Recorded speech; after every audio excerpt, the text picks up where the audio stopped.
particular innovation must achieve all the required outcomes to satisfy the overall desire. One of the essential outcomes of transportation is arriving safely. Making a small mistake while flying is a lot more dangerous than while driving.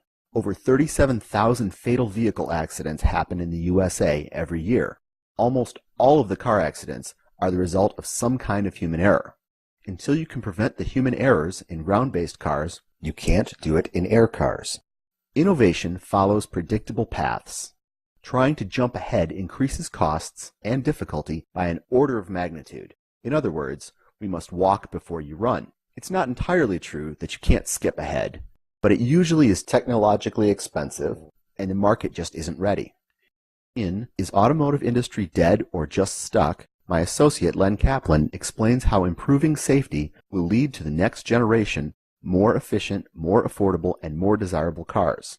Len lays out each step for all the technological improvements to arrive at the next paradigm of cars. A flying car must be lightweight. Except for using extremely expensive exotic materials, you can't make flying cars light enough and strong enough to survive a crash. The best way to avoid damage is to avoid crashing. Car companies, with a lot of push from government, have been focusing on fuel efficiency.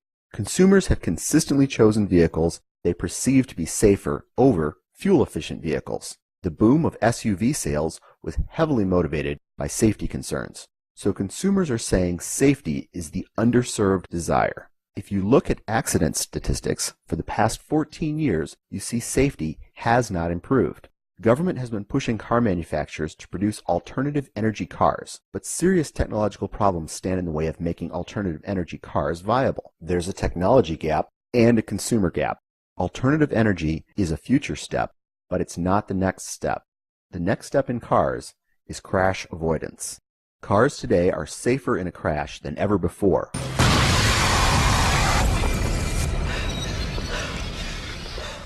But annual deaths from car accidents in the USA have remained over 37,000 for the past 14 years. Why are cars getting safer in a crash, but deaths remain the same? In 2007, 2.5 million people were injured in vehicle accidents.